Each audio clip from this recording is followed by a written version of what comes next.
Welcome, everyone, to Bobbo's World podcast featuring special guest Trenni Casey, broadcaster for NBC Sports Boston. How are you doing today, Trenni?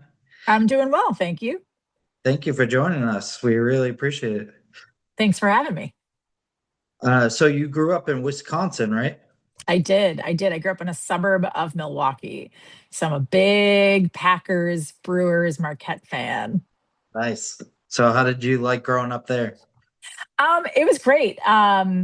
We moved to the suburbs when I was like 11, which I didn't love because at first we kind of lived like in the city and I got to walk to my little Catholic school. Oh, yeah. Um, and then we moved to the burbs, which I didn't love. But once I got into school and started to make friends and get settled, I really liked it. It's a fun place to grow up. We used to ice skate on the lake in the winter and boat on the same lake in the summer. Nice. And even though our teams were never as good as the ones out on the East Coast, like you just couldn't help but be like, sports crazy. Oh, yeah. Even when the Packers were bad, we watched them every Sunday. I went to a million Brewers games as a kid. And so, yeah, I just kind of grew up in a sports crazy family. So, that's how you got into sports? Were your parents into sports and everything? Oh, they were like crazy into sports. My mom says like not my mom. I remember this a little like vaguely. When you're 5 years old, you don't remember a lot, but like one of my Right. first sports memories is from the 1982 World Series.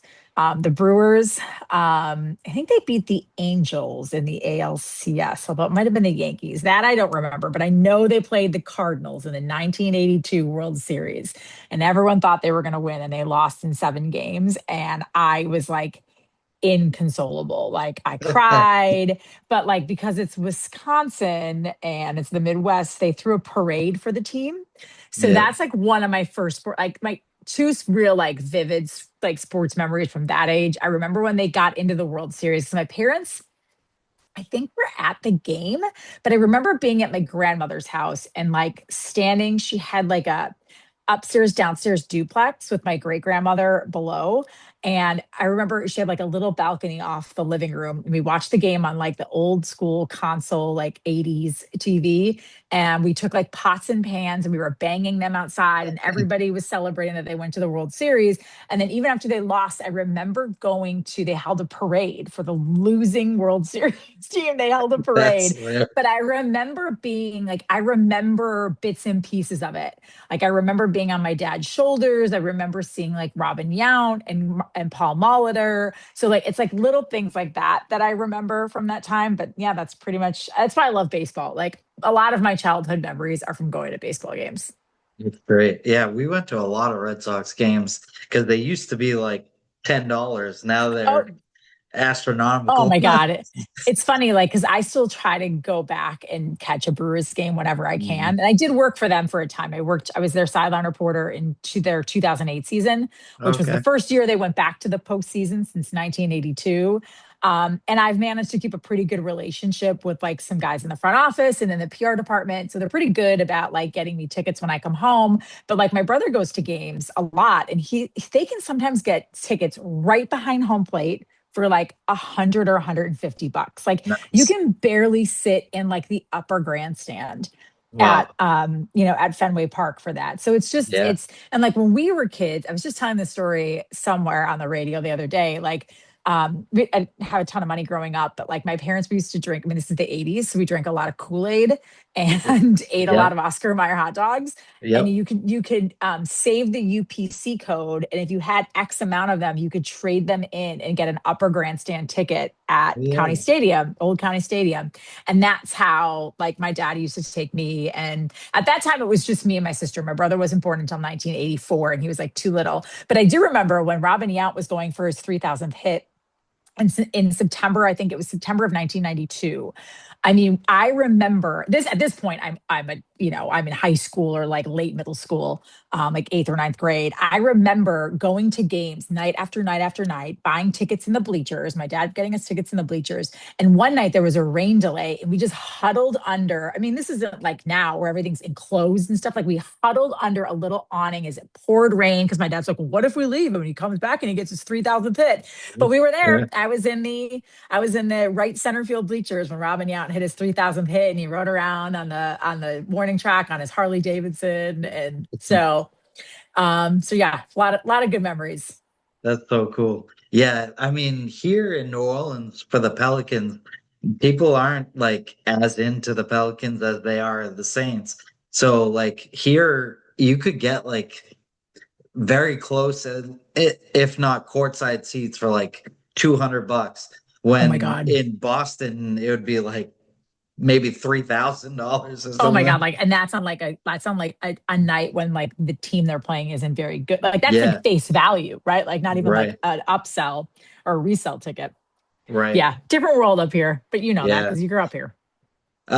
So you graduated Marquette with a journalism degree, right? Mhm. Yes, How yeah. Well, how did you like going? broadcasts and electric Oh, okay. communications, like whatever it was back in the 90s. How was Marquette University? I really liked it. I actually transferred in there after my freshman year of college. I went to a state school my first year because all of my friends from high school went to this one state school. So I Yeah, followed the herd. And I didn't love it. It wasn't like exactly what I was looking for. And I had been interning at a television station in Milwaukee because I knew when I was pretty little that I wanted to work in TV.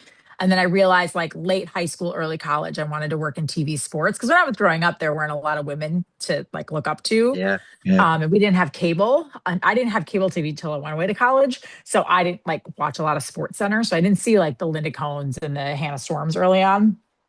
Um, and so I was working at a television station in Milwaukee, and they were like, if you transferred back to Milwaukee and you went to Marquette University, not there's many universities by the way in like greater Milwaukee, but Marquette was like where everybody who worked there went to college. So that was just sort of presented as my option. And so I was like, yeah, you know what? I kind of wanted to get out of here. So I applied as a transfer student to the University of Wisconsin and Marquette, got accepted to both as a transfer student, and chose Marquette because I knew I could work in television. So I actually worked at the ABC affiliate in Milwaukee as like a behind the scenes person from Thanksgiving Day, 1996 until the end of January 2000 before I left for my first on air job. So it was great. I loved it. But that's Marquette cool. was really a fun place to go to school. I met two of my best friends in the whole world I met at Marquette. Just last night, we were exchanging pictures of like an old Marquette magazine, trying to figure out who the guy on the cover was. And just we had partied with him when we were younger. It's just a really great, it's a big emphasis on service, which I liked. So there's like a lot of volunteer opportunities we did. And while back then, you had to take religion classes and philosophy, and you weren't required to go to church, but at that time I went more frequently. Yeah, So yeah, I mean, other than the weather, which is crummy, I really like. I'm a very proud Marquette alum. that's great. I would have liked going there. Volunteerism is definitely my thing. Yeah, yeah, obviously. Yeah. So you got into journalism, well, into TV and stuff through that. What was your first like on-air job? My first on-air job, I was now we call them multimedia journalists. But Hmm. when I was younger, it was called a one-man band. So I got a job in Eau Claire, Wisconsin, which is like, it's really only about an hour and 15 minutes from Minneapolis. So it's the far sort of like north central part of Wisconsin, or far, Okay. sorry, not north central, northwest part of Wisconsin, on the border, like not far from the border of Minnesota. And I was a 3 day a week news reporter and a 2 day a week sports reporter anchor. So I would shoot my own stories, edit my Oh, own wow. pieces and packages, produce my own sports casts. But I got to learn how to do everything. Like I went live from Packers games, but I also went live from like murders and car crashes and Wow. house explosions. So, and I covered school board meetings and I covered like the high school swim team. I was only there 8 months, which you couldn't stay much longer because I made a whopping $7.25 an hour. Wow. Um, but it was great. It was kind of like I looked at it. The guy who hired me, the news director, said it's essentially like grad school, right? You're instead of paying to go to grad school, even though we're paying you so little. It's essentially like you're paying to learn. And I did. I learned how to do everything there. It it was like we were close with all the other reporters who worked. They were all the same age. We're all like right out of college, and Right. um, rent was cheap, food was cheap, drinking was cheap. So it was really fun. But I'm glad I didn't have to do it for very long because it was also like I mean, you worked like 10, 12-hour days sometimes. And you're just trying. I mean, I worked two jobs. I substitute as a substitute teacher on the side to make extra money. Oh, cool. But builds character. Yeah. So you were kind of like a streamer before there was streamers. You were editing, you were filming, Yeah. all that stuff. That's cool. Unfortunately, those skills have not transferred because the editing I was doing, because I graduated college in 1999 and got my first job. It was that February 1st, 2000 is when I started. Um, and so I like it was tape to tape, and it was like the Yeah. big long, like 3/4 long. Actually, no, it wasn't. It was the smaller. The cameras we carried were like the smaller ones, like the smaller little Okay. tapes. But it was literally like you'd have to like hit the edit button and like roll it to like the millisecond of where you wanted to cut it and then edit again and Oh, like hit, wow. I mean it was not I don't know how to edit video on a computer. In fact, Yeah. I was trying to make a reel like last summer for something and I was just struggling with it. And one of our interns literally grabbed my phone and was like, let me just do this for you. She edited it in like 3 seconds. Like I Yeah. just, I am not of the job. I mean, yesterday I asked, we have two new interns at work. And one of the girls is from outside Chicago. And I was like, oh, where? I went to Marquette. And she goes, oh, my mom went to Marquette. And I was like, well, do you know when she graduated? She's like, I don't. And I said, well, how old is she? And she goes, well, she just turned 50. I said, well, then your mom probably graduated a year ahead of me at Marquette because I just turned Nice. 49. So, like, I'm the intern's parents' age now. So, I don't know how to do all the stuff that they do. Yeah. I mean, it's not easy, No, it's but not. It's just but not how like my brain works. I'm sure I'm if I sure really it sat wasn't down and easy learned, I then. could do it. Yeah. No, that was actually harder because now I feel like you can be a little more precise. Like again, back then, like just trying to get like the edits. It Yeah. was wild, but it was good. It was a great experience. I'm glad I did it. Right. Now people don't even know what tapes are. Mm-mm. No, all those CDs are like making a comeback apparently. Yeah. Well, records are too, actually. My Yeah. friend got me a little portable record player. It's great. Yeah. People say the audio, like quality on records, is actually pretty awesome. Oh, it's so much better. Yeah. There's something about it. I don't know what it is, Yeah. but it's so much better. So how did you get into like I read that you're on MLB Network, Big Ten Network, NFL Network. How did you get into all those? So after Eau Claire, I got a job as a like a number three back when sports departments had three people and a producer. I got a job as the number three sports reporter anchor in Milwaukee, back in my hometown. I worked for the CBS affiliate there. Um, I worked there for 2 years, anchored, reported full sports at this point. And again, back in the early 2000s, I was there from October of 2000 until October of 2002. Everyone was trying to hire a woman. It's just it Yeah. is what it is. Everybody wanted a woman on their staff. So when one woman left, when Dawn Mitchell left CBS 58, they hired me to replace Dawn. And while I was there, I was reached out to by some agencies like talent agencies. And so I picked an agency and I started working with them, and they got me a job then in Pittsburgh at the sports regional there. So back then it was called, now it's owned by John Henry and the Nesson, the Fenway Sports Group. But back then it was called just Fox Sports Net Pittsburgh. So it was tied to like Fox Sports. And so I was hired there to be the Penguins and Pirates sideline reporter, and then Nice. to do some hosting on the side, and I did some high school football sidelines. And from there my agent would just get me like little side gigs here and there. So like while I was in Pittsburgh, I had a package one summer, or excuse me, one fall. with eight before ABC became part of ESPN. It was a separate entity, and so for a season, I did ABC college football sidelines. I did some stuff for Big, like what we call Big Fox, and I was in Pittsburgh for a while, and I kind of knew I didn't have an opportunity to move up within Fox.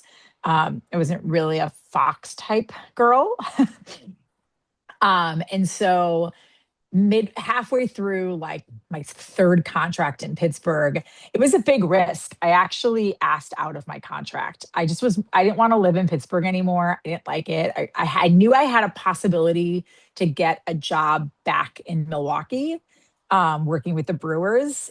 So this was the end of 2007. And at that point, I had started doing some freelancing for the Big Ten Network, some freelancing for NFL Network. Some things were kind of starting to come together there. And I just kind of took a chance and left. And so I freelanced for a few months, and then I got the job with the Brewers. And then the job with the Brewers led to a full-time job, which is when I moved to New York to MLB Network. So I was there full-time for 2 years, before I almost left the business altogether. MLB Network was a tough go. It was a tough run. I wouldn't say that it was the most female friendly place to work at the time, Yeah. even though I loved baseball. And so I left and I taught English in India for like a month. Like I went with Wow. like a volunteer program and just like left. That's And I so waited cool tape. though. I like waited tables and bartended on the side and went to India. Wow. And then when I came back, I almost got out of the industry altogether. I just was pretty burnt out from it. I was tired of people commenting on my weight and my looks, and like it was kind of, it just wore me down. And so I was in an interview to run a family foundation, a nonprofit for like just a Oh, wealthy cool. guy in Wisconsin. And while I was in that interview, I had a phone call, I had a voicemail, that the TMJ radio, which is like the home of the Packers, Brewers, Bucks back in the day. Um, they were looking to revamp their radio sports department, but they wanted someone who could also do television because they were shrinking their television sports department. So they wanted someone who could do both. And Okay. they were interested in having me become like their sports director. And I love doing radio. It was a massive pay cut, but I took that. And it was perfect because it was an NBC affiliate TV station. So it just happened to be the year that like the University of Wisconsin men's football team was like undefeated. The Packers had just won or about to win a Super Bowl, had just won the Super Bowl because they won the Super Bowl right when I got back from India. Um, the Brewers were good again. They were in the NLCS in 2011. And so I was doing all of these things for like a sort of a show that they were trying to get on NBC Sports Network back when that was still a thing. And I had met up with like their head talent coordinator at the Super Bowl, in Indianapolis. And he was like, "We'd love to bring you on. I don't have anything right now, but we'd love to bring you into the NBC family on a larger scale." And we kept in touch. And my agent called in May of 2012 and said, "I got a call from this guy at NBC. They want you to come audition. There's a couple positions open in Boston. They'd like you to fill one of them." So I came out and I auditioned and I loved it. And I've been here ever since. Nice. That's awesome. I didn't know you did India. That's awesome. Yeah, it was a really cool experience. I mean, it really was like people throw life changing around, I think, a lot. But it Yeah. really was life changing, like to see that level of poverty, Yeah. um, and also that level of wealth. Like there's a real disparity of wealth distribution there. Like there's not really a Mhm. middle class. Um, and so to work to go to a slum, I mean, that's what it was, a slum every day. No running water, no bathrooms. Kids went to the bathroom outside. They washed their hair in like they I don't even know where they got water from. Like we were told not to eat anything, not to drink anything that wasn't boiled, like because we could get very, very, very, very ill. But the kids were great and they were super sweet, and they were awesome, and it was a cool experience. I don't Yeah, know I'm if I'd sure ever have they, gone back to India like without that. Like right. so, I'm sure they appreciated you because, I mean, you helped them so much. I did a program called City Year in Baton Rouge where we tutored and mentored second graders, and they were more, they had no like father figures. So, like, either their fathers were like dead or in jail or with drugs or whatever. So we kind of went in, and it was really rewarding, but it was kind of hard too because they're like, I remember a girl like asking me to adopt her and stuff like that. So I Oh, was like, oh, I wish I could. yeah. But of course you can't, but because I was like 20 at the time. But yeah, I really appreciate you doing that. That's awesome. Yeah, it was a great experience. So you got into NBC Sports Boston. How did the Olympics come into that? So the Olympics, obviously NBC, Yeah. were owned and operated by big NBC. And so in 2014, um, it was the year that it was, or 2013. It would have been the end of like fall of 2013, late fall of 2013. I got a call from the same talent guy who said, "You're going to get a call from Becky Chapman. She's the head of NBC Olympics hiring talent. He's like, would you be interested if she offers you to go to Sochi? Would you be interested in being the curling reporter?" And I was like, sure. I'm like, how? I have like 2 months, though I don't know anything about curling. And he's like, I Yeah, told her you'd yeah. be fine. So what had happened is Michelle Tafoya, who was at that time that Sunday Night Football reporter, Mhm. was originally assigned to short track speed skating reporting.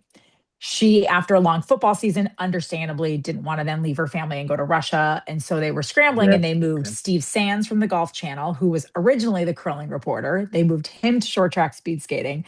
And Princelle said, I've been following this girl's career for a couple of years. She basically can talk about anything you give to her. She's like, she'll learn this, she'll be fine.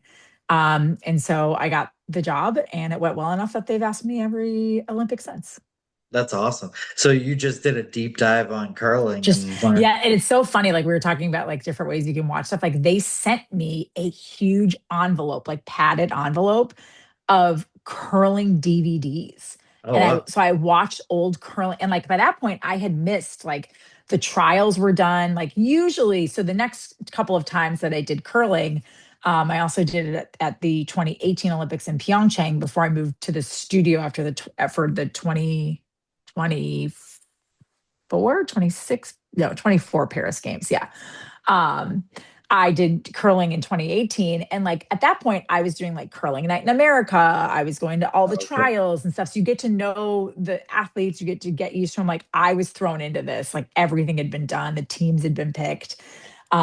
The only thing I'd ever done with curling was when I was in Eau Claire, I did a feature story at a curling club where I Oh, went and okay. like learned to curl. Nice. And I think it might have been on the heels of like maybe like the Salt Lake game. No, it wouldn't have been.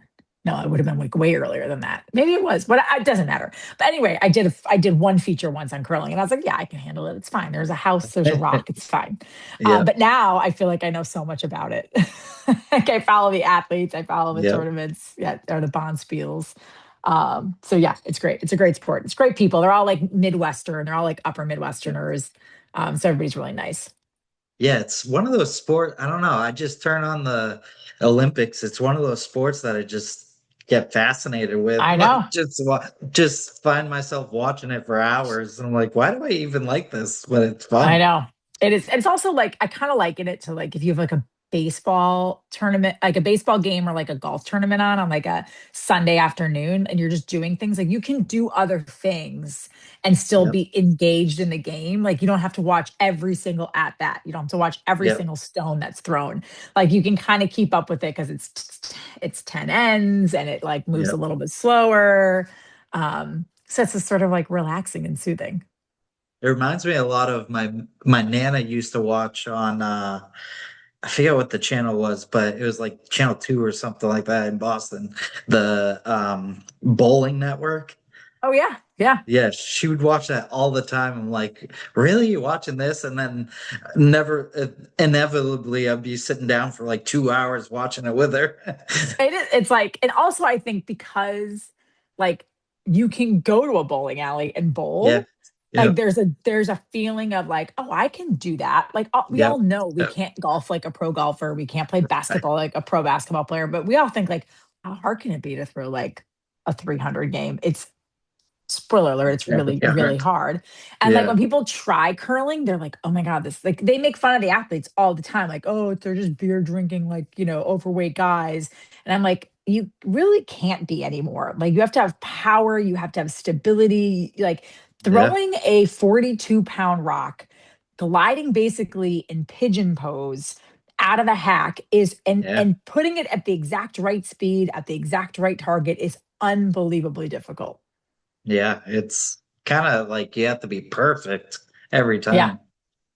So, before we get into the Boston sports stuff, because that's where my heart is, I saw a clip of you talking about mental health, and I really appreciated you bringing that up because that's a big thing to me. I lost my sister in 2020, and I had a bad breakup after that, and all this stuff happened. My mom got diagnosed with dementia. All this stuff happened at one time. So my mental health was not great. And my dad kept pushing me and pushing me. Thank God he did to go see someone. And I finally saw someone, and I'm so much better for it. Yeah. So I That's really awesome that your appreciate, dad did that. he was, at one point, he was kind of like, I'm not talking to you anymore until you do it. That's So great it's, though. That's because a yeah. lot of parents like, especially dads, I think, and especially tell men like, oh, just suck it up. It's fine. Yeah, It'll get better. yeah. Like for your dad to have the forethought to think that it was like important for you after all that stuff to go see a therapist is awesome. Well, That's a great dad. that's the way it was kind of as a kid, was like, oh, just suck it up, like you'll be fine kind of thing. And then it kind of got better. I know like athletes like Kevin Love, I really like Kevin Love because he brought it, he was one of the first ones to like kind of speak about it in public and stuff. So what made you speak about it, and how did you get about that? So I had struggled like most of my life with like pretty intense anxiety. And I would say high school, college, early career. The anxiety was like coupled with like some pretty severe depressive episodes.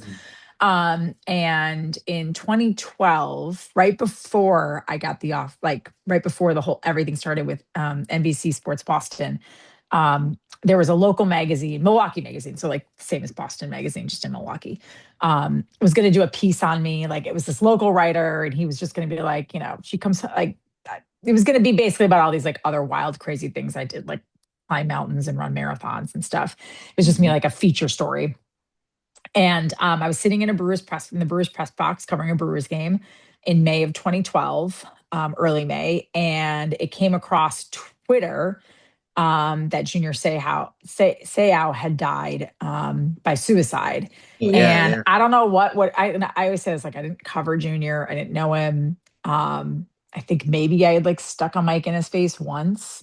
But for whatever reason, I think maybe because he was a player, I kind of followed his entire career. Like I had been in sports when he, was an athlete. For whatever reason, that just like shook me. And I immediately reached out to the journalist and I said, listen, I know we were going to do this sort of like fluff fun piece about how I climbed a mountain to get back at a boyfriend. But I would rather talk about my struggles with mental health. And so we sat down and we did the piece, and it came out in September of 2012, either like late September or early October. Like I had only been living and working in Boston for less than a month. And I was really nervous. I wasn't told that they were publishing it because it was like published online, and it came out and I was like, oh my God, am I going to get fired? Like I haven't even reached like my 60 days yet. And they were awesome about it. And it opened a door for me to like be able to use that as a way to like talk about it and tell my story and use my platform to sort of be an advocate for it. And so, yeah, I still do some talks, like it's with school groups, adults. Every once in a while, I'll do like a keynote speech on it. I sit on a board with MGH Oh, wow. as just a someone who can like kind of a media, but also someone with a little bit of lived experience about these different types of drug trials they're doing for severe depression, um, ketamine, and the shock therapy. And so it's great. So yeah, I've helped like with some legislation at the state house Awesome. as like a patient advocate. So yeah, and it's pretty amazing how many people struggle with things, whether it's short term, long term, lifelong, who you hear from when you to tell somebody about what you experienced, what you went through. I think it's really powerful, and it's a way to make people feel less alone. Yeah, it used to be. I'm glad it's getting more accepted because it used to be like, oh, you're crazy or Yeah, whatever the totally. term may be kind of thing. I mean, even not just mental health, even with disabilities in general. I remember my sister was in a wheelchair. She was had muscular dystrophy, and she did a lot of research on it and all that stuff. And she told me before the ADA thing got signed, people with disabilities and stuff were kind of dealt with like lepers almost, like Oh sent yeah. to like mentalist institutions and all sorts of stuff like that. So luckily it's more accepting. So if you need help, get help because Yeah. it's worth it. But thank you for doing that. That's awesome that you've done legislation and everything too. That's awesome. Thanks. Yeah, so I'm a big sports fan, big Boston sports fan. I was born the day the Celtics won their 16th championship, June 8th, 1986. Okay. So my mom had me in her hand watching the game. So yeah, I was Well, born happy into birthday. Happy almost thank birthday. thank you very much. So I was born into the Celtics, and then my dad and my papa were huge Red Sox fans. Yeah, so we're Patriots fans, Bruins, everything. So I know you cover all the Boston sports, so we'll go over a couple of things. What do you think? The Sox kind of stink right now. What do you think they need to do to like bolster up? I mean, honestly, in a perfect world, I wish John Henry would sell the team. Like, I just don't think he cares anymore. I think we're seeing it with how he handles Liverpool. I think he gets a shiny new toy, he invests all this money in it, and then when he feels like he's done enough, he just shifts his attention somewhere Yeah, else. yeah, That's probably not going to happen though. So I don't know. I mean, I just hope that there's enough public pressure on him to reinvest in the team again, because I just find it somewhat insulting that in like the last week and a half, we've seen Theo Epstein come out speaking about, Greg, he's been sort of disappointed in Greg Breslow, like again, passing the buck. First, they fire Alex Cora. Now you've got Theo Epstein coming out, like a beloved figure in Red Sox history, coming out and talking about how he's been disappointed in his, hardcore analytics take on the team and the way he's managed to handle the team and handle the roster. And then you have David Ortiz coming out and talking about how, oh, John Henry still cares. He's devastated by how they're playing. Well, if you're so devastated by how they're playing, then invest in the team. yeah. Like Do something. you hold the purse. Yep. So if you wanted Pete Alonso, if you wanted Alex Bregman, if you wanted Kyle Schwarber, you could have signed all of those guys. I mean, maybe having just that one bat may have completely changed the complexion of this lineup and Forever. given someone to protect Roman Anthony so he's not your only Yep. guy. I mean, that's the other thing. Like I always say all the time, I love the Milwaukee Brewers. I love them with every Mhm. fiber of my being. They're my favorite team in the whole world. And he's trying to run the team like the Brewers, except he does not. The Red Sox don't draft and develop the way the Brewers do. No, Like when no. people were like, "Oh, Caleb Durbin, he was third in Rookie of the Year." I was like, guys, if the Brewers are willing to get rid of Caleb Durbin, he's not that good because Right. they literally cannot afford to get rid of controllable contracts. So if you have a future All Star, you're not going to trade him away for pennies. Not that, and then Kyle Harrison has ended up being not pennies. He's been great for the Brewers, but that's the other thing. Kyle Harrison was like nothing in San Francisco. He was completely floundered with the Red Sox, and he goes to Milwaukee, and the guy is like 12 strikeouts in 5 2/3 innings and has like an under 2 ERA. So to me, it's like it's a whole organizational problem. I also Yes. think, and this worries me about the Celtics. I'm not going to lie. Probably shouldn't say that because I work for the Celtics station, but like the private equity, I don't love that private equity is getting into sports. Mm. I'm not a business mind, but I know what private equity does is make money. They come in, they Right. buy things up, Right. and they find a way to make it more profitable. And so in sports, the way you make something more profitable is by charging more to see things and do things, but finding ways to cut corners elsewhere. And the way you often cut corners is by not putting the best product on the field. And Yeah. like, I don't think it's any coincidence that private equity came in to like partner with John Henry and Fenway Sports Group, and that has led to the team not being as good, not spending as much money. So it might not be John Henry. I mean, I don't know. I mean, I just too, I think we're in a time of like greed where these owners just want to make as much money as possible. Like there's just never enough money. Yeah. And that's what they care about. But the problem is, even if Red Sox fans stop going to games, like Fenway is still a destination. And so, from at the Yeah. very least, from like True. late May through early September, when you've got a bunch of people visiting the city, like people are going to want to go to a game. My brother-in-law wants to take his wife and her granddaughter to a game, and I was like, oh, I will reluctantly find a way to get you guys tickets, but I really don't want to give the Henrys any of our money. Yeah. Like, I'd really rather not, but we will. Fine. I'm not going to say no. But I want to kind of be like, no, don't go to stupid Fenway Park just because it's somewhere to go and you come into town. Like, stop going, stop buying things. Hit him where it hurts, hit him in his pocket. Yeah, that I know. That's the same. I'm a wrestling fan, so that kind of it related to me where they're talking about how WWE is bad now, so stop watching. But people just Yeah. keep going, keep watching. So it's never going to change, unfortunately.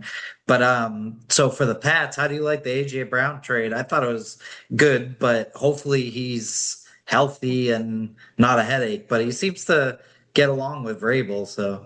So we had Barrett Brooks on my show yesterday, who used to play for the Eagles and now is an analyst for NBC Sports Philadelphia. And it was interesting. He was like, "Oh, he's going to want his quota. Like Yeah. he's gonna be difficult." He's like, "But you're going to get a great AJ Brown in year one, no matter what. Even if he's kind of like upset or behind the scenes, like." You will get a guy in year one that is top notch. He's like, it's the years after that Yeah. that like he will start like he'll be a pretty good soldier the first year, and then after that all bets are off. I like the move though because like listen, I'm not going to harp on the Red Sox for never making big moves and trades and like understanding that they have an opportunity to win now. Like to me, I couldn't believe in our note today somebody said ESPN has the Patriots ranked like 14th in the AFC, and I was like, that Yeah. Yeah. cannot be right. I'm like, what are they, blind? They Like, think last year was a fluke. That's why. which I mean, listen, did they get lucky? Sure, a Yeah. little bit, but like you can't. You're not like they got better. Like to me, Yeah. they Yeah. are. Travion Henderson's 1 year older. Kyle Williams is 1 year older. AJ Brown is then added to the team. Romeo Dobbs is like that. Wide receiver room is automatically better than it was last year. Way better. Drake May should be better last year under Josh McDaniels than or this year than he was under Josh McDaniels last year. I Yep. mean, still don't have they still, I'm a little worried about like an edge defender, but like their secondary is pretty good. I don't know. I guess I just think that I think that maybe they're not top five in the AFC, but they're Yep. pretty close. I suppose you could maybe still put the Bills ahead of them because of Josh Allen. Like, so I guess because of Patrick Mahomes. I don't even know if I Mm, would put the Chiefs ahead of them in the AFC. I wouldn't. I don't like Lamar Jackson. I've never liked Lamar Jackson. Yeah. I don't think he's ever going to win them a title. And they have a new head coach. Joe Burrow and the Bengals seem to have like, but it's like, is their defense going to be any good? Like, I don't know. I just don't feel like there's Sure. any AFC team. Denver, obviously, keep forgetting Denver, but like at the end of the day, you still have who's their quarterback? Bo Nix. Like, it's Bo Bo Nix. Yep. Nix. Like, it's not Yeah. a league quarterback. So I don't know. I just thought that was I haven't read the article yet. It was like linked to my thing and I just haven't had time to click on it. But I was like, that I want to know their rationalization because middle of the pack to me seems insane. And I would have that plastered all over Oh, I everything if would I was too. real. Yeah. That So that's I all to say mean, that's all to say I really like the AJ Brown trade. yeah. I think it's more of like they had an easy schedule last year and Patrick Mahomes is but like you said, Yeah. back this year. But like you said, I love Travion Henderson. I think he's gonna be better this year. Dobbs' move was really good. I think they did better in the offensive line Yeah. drafting. Like I don't know. I think it's funny last year when nobody thought the Celtics were going to do anything. I actually have the clip on my YouTube channel. I said that they're going to be 55 wins. I got it one off. Wow. Is Um, it what, 56, right? They finished 56, 56 yeah. wins. Unfortunately, they lost in the first round, but anyways, but yeah. So I think the Patriots are going to be really good this year. But ESPN, I guess they have their experts. I don't know, but yeah. So I'm not the biggest Bruins fan, but what do you think Yeah. about the like improvement? I mean, they need to improve obviously because they Yeah, I'm also not the biggest Bruins fan, but I've been saying for a while, like, I don't know why they've continued to fire head coaches, but keep John Sweeney and Cam Neely like in charge of the yeah roster. yeah Um, I don't know. I'm not completely sold on like the fact that they could not decide on an actual captain between David Pasternak and Charlie McAvoy last year. That was a red flag to me. yep, Like, you don't have like a true leader on the team. Their scoring depth just isn't great. And I feel like the East is only getting better. Like, yeah I'd be yeah curious. Again, I'm not like, my husband's a huge hockey guy. So he knows a lot more about hockey than I do. I actually know more about the Montreal Canadiens because even though my husband's from here, he's a Canadiens fan, which in yeah. turn has kind of made me a Canadiens fan. I feel like I know more about the Canadiens at this point than I do Mhm. about the Bruins. But I just feel like it's frustrating. Like, I feel like that's an ownership group that is like fine being good enough. Like, Yep, as long as they get that gate, the what is it, Delaware North that they own or whatever, like as yep. long as Delaware North sells some hot dogs and pretzels and beers, like at least for one playoff game every May, then who cares what else happens? Like, I don't know. I feel like compared to the Celtics and the Patriots, which I think, at least for now, both genuinely want to still win titles. Yeah, I just feel like yeah. the Bruins and the Red Sox are like, it's fine, whatever, as long as we just make some money. Well, like you said, I can't stand the even the basketball they do too. I'll never forget. Like, I think it was I forget what year it was, but Kevin McHale got fired from was it the Rockets he coached, and they were all the way to the Western Conference Finals, and then they fired him because they didn't win or something like that. I don't understand the whole like, oh, it must be the coach. Like, let's fire the coach, even though we did awesome this year, kind of thing. Like, it was the same with, like you said, with the Bruins. They keep firing coaches. It's more than that. It's the top brass and stuff. Like, Yeah. well, even the like for football, the Dallas Cowboys. Oh, I I know. mean, get rid of Jerry Jones. Yeah, right. Like Exactly. that That guy's not that's going what's gonna anywhere. help you. No, it's not, but that's what's gonna help you. But yeah, so my favorite sport obviously is basketball. My favorite is the Celtics. So they've been in the news a lot lately, with Jalen Brown's Twitch stream and Giannis and all that stuff. I don't know how you feel, but in my opinion, I know everybody was like freaking out about the Twitch stream about how he said this year is his favorite year. I think it was more of like they weren't supposed to do anything. So like maybe that's Yeah, I why. mean, I get But that. I people, still don't love it. I still don't love right. it. Like, I don't because love that he did it's, it 24 hours after the loss. yeah. That was kind of messed up. I But I just don't sort of feel like he's the kind of guy who is about himself. Like, he's all yeah, about his yeah, individual awards. And listen, all NBA players are. They're all about them. yeah. They want their every athlete who can gain anything by having good individual numbers is a Hmm. bit selfish. And that's fine.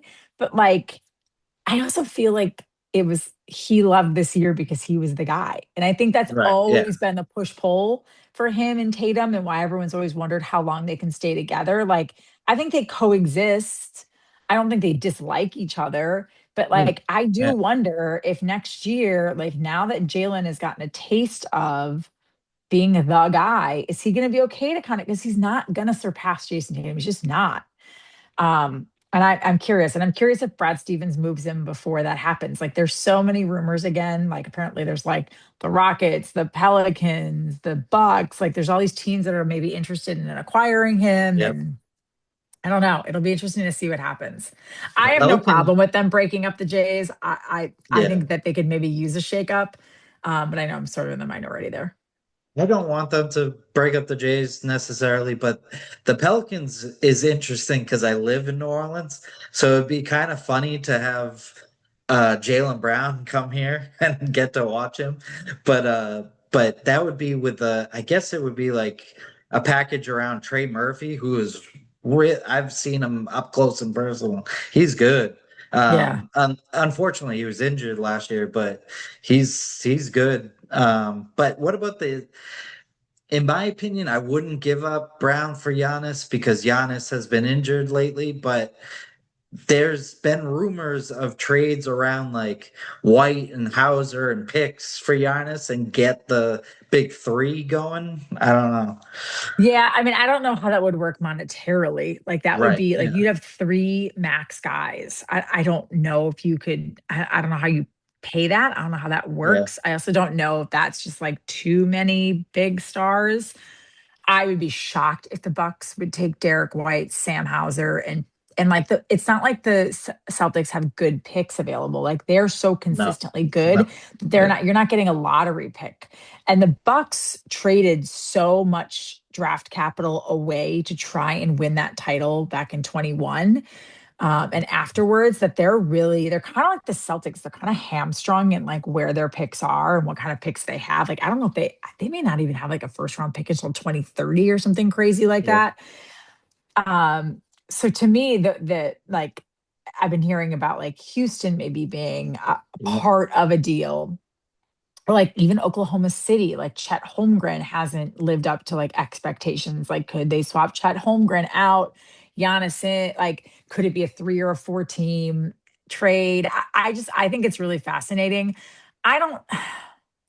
Part of me says if you could bring in Giannis and then his play style, I think complements Tatum's more than like it's like more of a dual threat as opposed to two guys who kind of have a similar, basically like not the same player, but like the same position, right? Like Yeah. their swings. I Part of me says yes, do it because it'd be such if you hit it's a home run.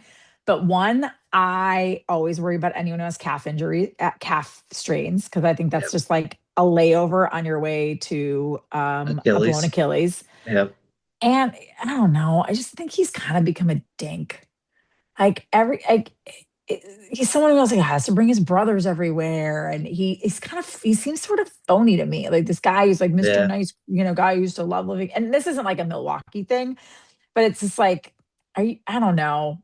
But again, maybe he'd be super happy for like a year or two, and you get the most out of him. I just worry about the wear and tear, and he's a big guy, and he's pushing 30. I don't love it, The but it'd be only the exciting only if they did it. Yeah, the only thing that I would like about it, if I can guarantee his health, which you can't, but is that obviously, being part of NBC Sports Boston and stuff, you watch them all a lot. They live and die by the Oh my three. god, it drives me nuts. So I know. with Giannis, you would be more driving to the hoop than living and dying by the three, which I like that way better. And it's funny. I think I heard like Chris Forsberg or someone talk about it. Like I always hear Tommy Heinsohn in my head, like Yeah, run, drive to the hoop, run, all that stuff. Cause he just wanted them to run. And supposedly that's what this year's team was supposed to be, was this run and gun team, and it just never came out to be that materialized. way. Yeah. I mean, But it was fine during the regular season when I think like you could get away with lesser talent. But I kept saying yeah, all year, anyone who watched me on TV all year would know. I kept saying, guys, the regular season is not an indicator of who an NBA team is.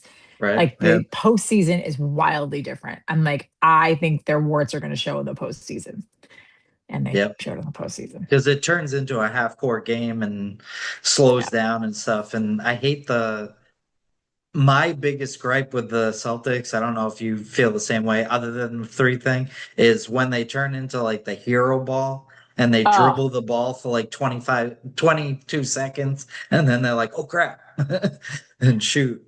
it drives me bananas. Like you're watching the Knicks, the end of that Knicks Spurs game last night.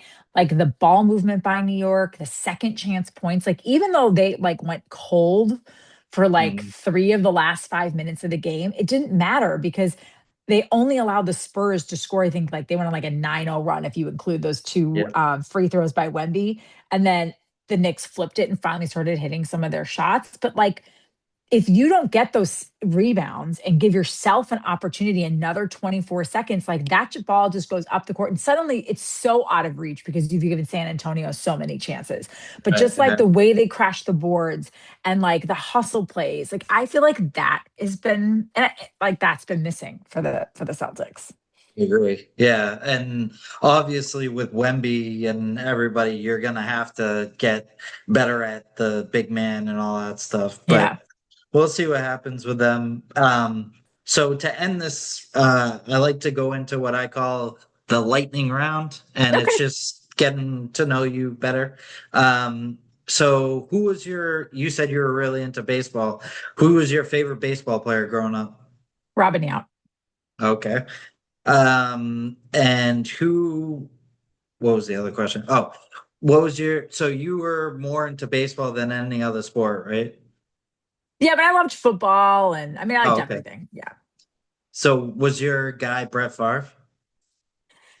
Yes, but before Brett Favre, it was Don Majkowski. We loved the Magic Oh, Man okay. for a while. Yeah. Nice. But Favorite yes, I did. TV? I think I had a picture of Brett Favre in my locker in high school. Oh, that's funny. Favorite TV show? Oh, favorite TV show, like of all time? Mhm. Oh, wow. That's hard. I'm trying to think of like what like the first one that pops into my head um is Family Ties. And I don't know why. That's like such an old school, like, Good show though. so we'll go with that. We'll go with Family Ties. We'll go with Alex P. Keaton. All right. Favorite movie? Oh, Clueless. I love the movie Clueless. Good movie. Favorite band or singer? I mean, I have to go Dave Matthews, which is like so cliche for someone who went to college in the 90s, but like I've been a Dave Matthews fan my whole life. My And sister Rachel. Taylor Swift is right Oh, up there okay. too. But I'm like Dave is like my heart and soul from like when I was a younger person. My sister Rachel loves she's seen Dave Matthews a million times. Yeah. Favorite food? Oh, I love Mexican food. I can eat Mexican anytime. You know, it's interesting. There's a lot of good Mexican food down here in New Oh, Orleans. I would imagine. Yeah. It's Yeah. really good. Favorite animal? I mean, obviously I love golden retrievers because we have two. So dog, but I also just I love sloths and I love elephants. Okay, So little, and I'm like also weirdly obsessed with bears. That's more than one. that's Oh, fine. that's my quad there. Sloths are so cool. I know it's a kid cartoon, but the sloth in what's the movie? Um, that animal movie. I can't think of it now, but Not his name is Zootopia. Zootopia. Yeah, yeah, yeah. That guy is so funny. His name's like Other, Speeder or something like that. yeah, it's like Uh, I think they're just like the funniest animals. yeah. Um, all right. So that concludes it. Are there any socials or plugs or anything you want to plug? Just on I mean, I'm on Blue Sky, but like no one's really on Blue Sky. I just hate Twitter, so There I got off was. of it. I am also on Instagram. Okay. Trenni NBCS. Very simple. All right. And watch you. How often is the show again? Every Monday through Friday, 6 to Monday through 7 Friday. p.m. Yep, on NBC Sports Boston. Yeah, my dad, we watch it. Well, I don't live with my dad anymore, but when we were there, we watched it right before he's like watches news all day long. Yeah. I need to get him away from it. But yeah, so he would watch that would break it up, and I used to love it because I would be like, oh, finally, no more news. Oh, But yeah, so thank you so much for being on. I really thanks for appreciate having it. me. My socials are Instagram is Bobbo's World 6886. This whole interview and podcast is for our nonprofit Sweet Sadie's Difference Makers. It's in honor of my sister that passed away of muscular dystrophy. We give money to a scholarship in Massachusetts and for people with disabilities, and we also give to Muscular Dystrophy Association of Massachusetts. And down here, we just joined up with Team Gleason.